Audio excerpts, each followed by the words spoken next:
Thank you all for being here. Thank you all for being here. Okay, show of hands. Who wants to hear me give my talk in English? And who wants to hear me give my talk in Russian? Good. Я не говорю по-русски. Okay, I'm Zooko, and I'm the founder of the Zcash project, and I'm the CEO of the Zcash company. All right, this is all about Zcash. And it's really, I'm mostly going to talk about the history of cryptography. Starting with 50 BC, when Julius Caesar was one of the first users of symmetric cryptography. And symmetric cryptography is, of course, where Alice wants to send a message to Bob, and she doesn't want, if the message gets intercepted, she doesn't want the interceptor to be able to read the message or to change the content of the message. So when Bob gets it, he'll be the only one who gets the message, and he'll know it's the right message that Alice sent. And symmetric cryptography was the only kind of cryptography for 2,000 years, from when Julius Caesar was doing it for military reasons in 50 BC until when Alan Turing was doing it for military reasons during World War II. But symmetric cryptography has a really deep limitation, which is that you use this key to protect the message. So Alice uses this key to encrypt and protect the message before she sends it. In order to read the message, Bob needs to use the same key. That means symmetric cryptography is no use for Alice and Bob to talk to each other to send a message unless they earlier were able to securely deliver the key. So that means symmetric cryptography is only useful for two people who have a pretty good relationship, because it's expensive and difficult to establish this key sharing between the two parties. And if you want to talk to someone and you have never previously established a shared key with them, then symmetric cryptography cannot protect the message that you want to send to them. So it's a deep limitation. But it was the only kind of cryptography that anyone knew about for 2,000 years until the 1960s and 1970s. This is Whit Diffie and Edelman and Ralph Merkle. And in the 1970s, these people came up with a new concept, new direction in cryptography called public key cryptography. Okay, in public key cryptography, it's a really different idea. Now, Bob creates the key, Bob has the key, and Alice is able to send a message to Bob using Bob's key. And they don't already have to have a shared, secret, protected communication between Alice and Bob. Even if they've never talked before, Alice can get a copy of Bob's key over a cheaper, relatively insecure channel, and then she can use that to send the message to Bob more securely. This is a really weird idea. And in fact, when these guys first came up with it, all of the scientists and mathematicians of the time didn't believe them. They didn't believe that it worked, because it's kind of mind-boggling how it didn't make sense to the other scientists how you could get a secure message through without previously having a secure shared key. But here's the next interesting part of this story. It turns out these were not the first people to discover public key cryptography. First people that we know of to discover public key cryptography were a pair of mathematicians named Cox and Ellis, who worked in Britain for the British military. And 10 years earlier, in the 1960s, Cox and Ellis discovered the concept and a mathematical implementation of public key cryptography. But the British military would not allow them to publish it to the world, kept it as a state secret. And the British military never did anything with it, because they didn't understand what would be the point, or how would people benefit from this kind of structure. It didn't make sense when they were used to that. If Diffie and Hellman and Merkle and Rivest, Shamir and Edelman had not taken an unusual and courageous step, then we might still not know about public key cryptography. We might still all be using symmetric cryptography, which means we wouldn't have the internet, because the only people who would be able to securely communicate with each other with symmetric cryptography would be, I don't know, a few governments or a few banks or a few important players, but everyone in the world would not be able to communicate safely with everyone else if they hadn't heard about public key cryptography. And it's a really interesting fact. these folks, Ravesh, Shamir, and Edelman, and Diffie and Hellman and Merkel, knew that they were working in the United States. They correctly guessed that the United States government, in the form of the National Security Agency, would attempt to suppress their discovery. And they were right. The NSA did attempt to suppress their discovery. They attempted to threaten them if they were to publish it and to take control of it so it could become a state secret. And so, in order to prevent that from happening, these folks contacted a guy who wrote a popular column in a magazine called Scientific American. This was before the internet, right? And so the way information got around was getting printed on slices of dead tree and shipped in boxes all around the world. And this is a very popular magazine, and the most popular part of it was a column that appeared every month. The magazine came out once a month. Every month, the most popular part of it was a column called Mathematical Games, which was just a column of fun and interesting puzzles or curiosities in mathematics as a way to educate people about mathematics. So these mathematicians contacted the guy who wrote this column. His name was Martin Gardner. We have a discovery, a scientific breakthrough, and we're afraid it will be suppressed, and we want you to make sure it gets out. And he did. He took, instead of printing the normal mathematical game that he had been preparing months in advance, he, at the last minute, replaced it with this, which is part of the mathematical discovery that they had made, and so that it would get printed and shipped around the world in the magazine before the NSA had a chance to respond and try to suppress it. And that worked. That, as well as a couple of other things that they did collectively, succeeded at making this information known, this science known, where the previous generation 10 years earlier had not succeeded at publishing it. And so that's why everyone, all the scientists around the world, learned about public key cryptography, and we were eventually able to use that for the internet.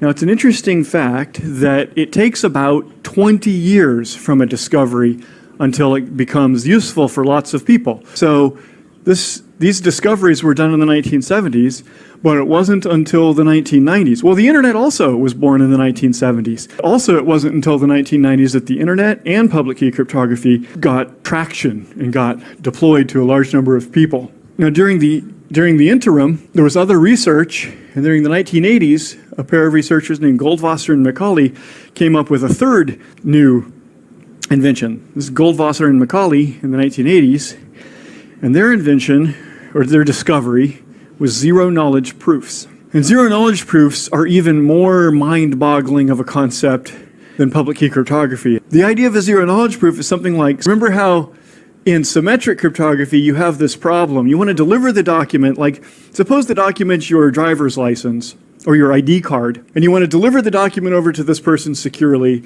so that they can verify whether you're allowed to drive. And you got to use cryptography so that other people can't spy on your driver's license and take a copy of it while it's going across. And so that this person will make sure that they see the real driver's license and nobody else tampered with it while it was going across. That's what cryptography is good for. Great. With public key cryptography, it's easier and you're able to do it even if you don't previously have a relationship with that person. So you could send the driver's license right across using public key cryptography. The idea with zero-knowledge cryptography is actually you don't need to send the driver's license. Instead, we'll make a mathematical proof of some facts about the driver's license, but it will not reveal anything about it except for the fact that you want to reveal. So for example, you could say, here's a proof that there's a document and it shows that I'm over 18 and I have a license to drive from a country, from this country or from one of the countries. And you can make this proof, and it doesn't reveal your name, and it doesn't reveal your birth date, and it doesn't reveal your address or anything.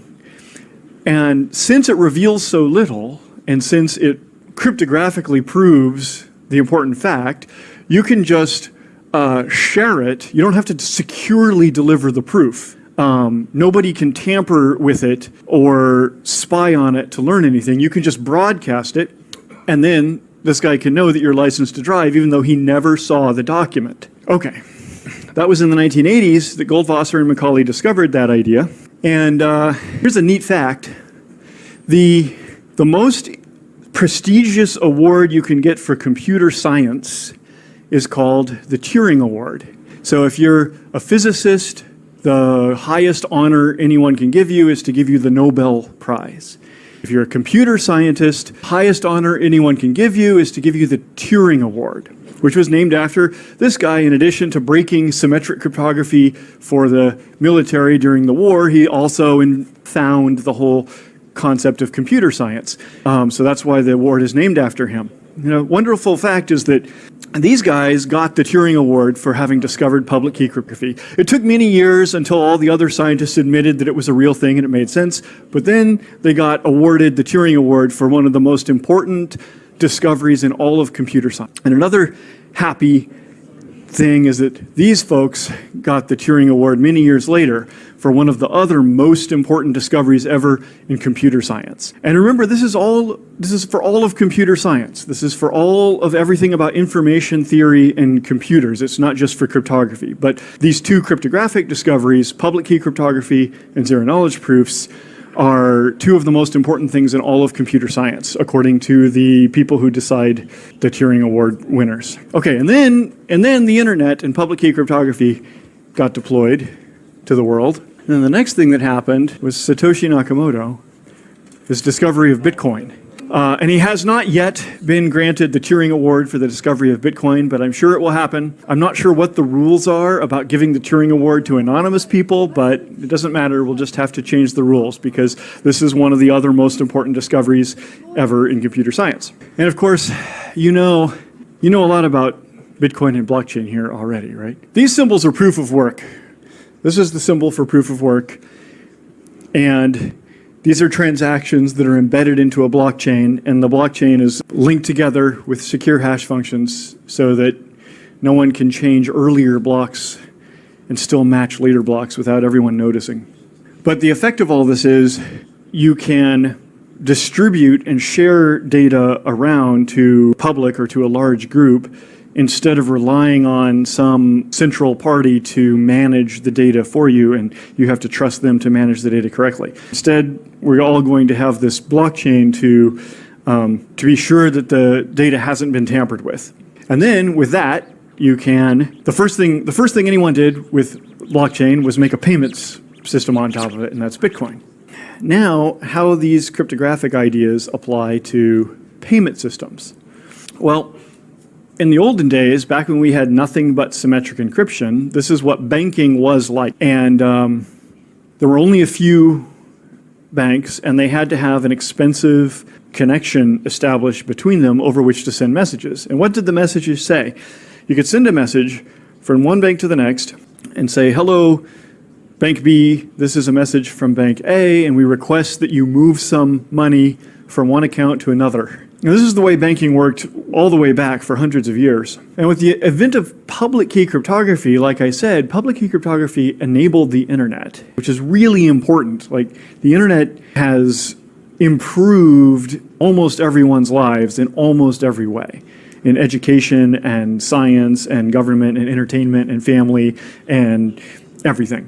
And public key cryptography was a key part, it may be the key part in my opinion, but maybe I'm biased, for why the internet became possible.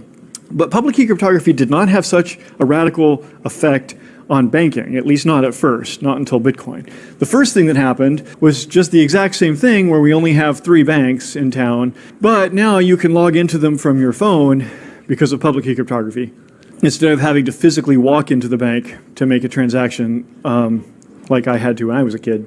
So that's not very interesting. It's convenient, but not interesting. But what's really interesting is when you add blockchain into the mix, then we get the idea that we can have any number of banks now because secure connections between them are cheap. So now everyone's phone can be that person's bank, and that's Bitcoin. There's a really deep problem with Bitcoin, which is that it leaks information about your actions. The way we layer payments on top of Bitcoin is put one of those messages that says, "Hello, please move money from account A to account B." And then you put that into the blockchain so everyone can see it. And Bitcoin prevents you from the risk of anyone tampering with the message along the way, but it worsens the risk of people spying on the message and learning about you. So it's actually much worse in that way. If you got your paycheck in Bitcoin and then you went and bought a coffee with it, then the coffee shop owner would learn your salary and your boss would learn what you do after work, where you go. And not only the coffee shop owner and your boss, but probably everyone with enough effort, if they hired someone to help or used a machine learning algorithm, they could figure out what you got paid and where you went. Bitcoin is completely insecure and dangerous to use for actual consumer payments. And that was not well appreciated at first. When Bitcoin was new, people thought that since you don't have your name in it or your address, you just have a Bitcoin address instead of like your home address. People thought that meant that Bitcoin was private, and that's completely not true. It's just like 20 years earlier or so when the internet was new, and your IP address is just a dotted quad, like a number, 4 numbers with dots in between. Your IP address doesn't have your name in it or your home address in it, and so people thought that meant using the internet protocol meant that you were anonymous and had privacy, and that's totally not true of the internet, and it's totally not true of Bitcoin. And it's really hard to fix. There's a lot of simplistic ideas when you're faced with this kind of problem, a privacy leak problem. There's a lot of simplistic ideas that, we'll just fix it by this workaround or that workaround. So the first idea that Satoshi Nakamoto had was, we'll use a different Bitcoin address every time we make a transaction, instead of reusing the same address over and over.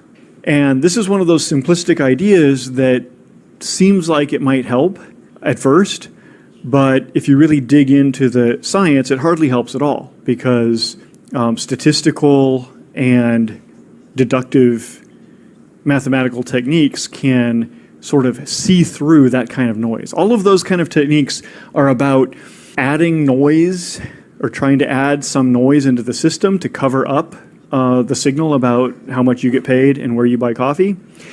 And modern mathematical methods like machine learning are all about subtracting the noise back out and finding out what the real signal is. So those are not robust. And people who've studied information security and cryptography have always been well aware that those kind of techniques are fragile if the attacker is sophisticated enough to use science on it.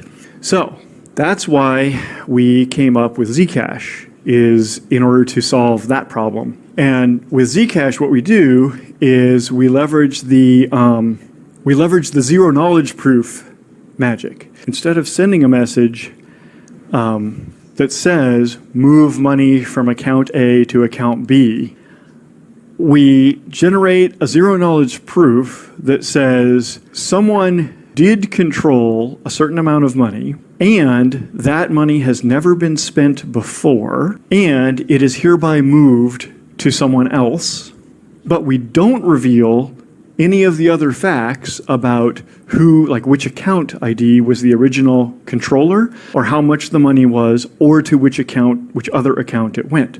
And like I say, you can be forgiven for thinking that that is impossible. Pretty mind-boggling. But the effect of it is, every miner or validator or full node in the Zcash network can test the zero knowledge proofs to make sure that each transaction is valid, in the sense that that transaction does not allow double spends of money. Like really, the whole point of the blockchain is just to prevent double spends. And in Zcash, the way that the miners prevent double spends is by testing that the zero knowledge proof is a valid proof, which means that that transaction didn't spend any coin that was previously spent. But the zero knowledge proof does not reveal which coin it's talking about. It just proves it's one of the unspent coins. Okay, that's the core idea of Zcash. Where's our timeline? We launched Zcash to the public at the end in October of 2016. And so I'm very proud that it only took 30 years since the discovery of zero knowledge proofs before we managed to deploy it to substantial numbers of real people. And I wonder what other scientific discoveries are happening right now that will take 10 or 20 years before we can get them to more real people. I'm kind of hopeful that the cryptocurrency and blockchain world is speeding it up. Hopefully it won't take 20 years anymore. Maybe we can squeeze it down to 5 or 10 years next time. Here are some of the things you can do. I'm just going to leave this up for a long time so you can write down all the URLs. The only value of an open system like this, which public key cryptography and zero-knowledge proofs have made, is if the public uses them, which I guess is the lesson of what happened back in the 1960s and 1970s. Those people who discovered public key cryptography accomplished two great accomplishments. They discovered a new kind of cryptography that no one had thought of for 2,000 years, and they wrested cryptography from being a military secret to making it a public science for the first time. And it's because it was a public science that the later scientists were able to accomplish what they did, and that we're able to have the internet and Bitcoin and Zcash today.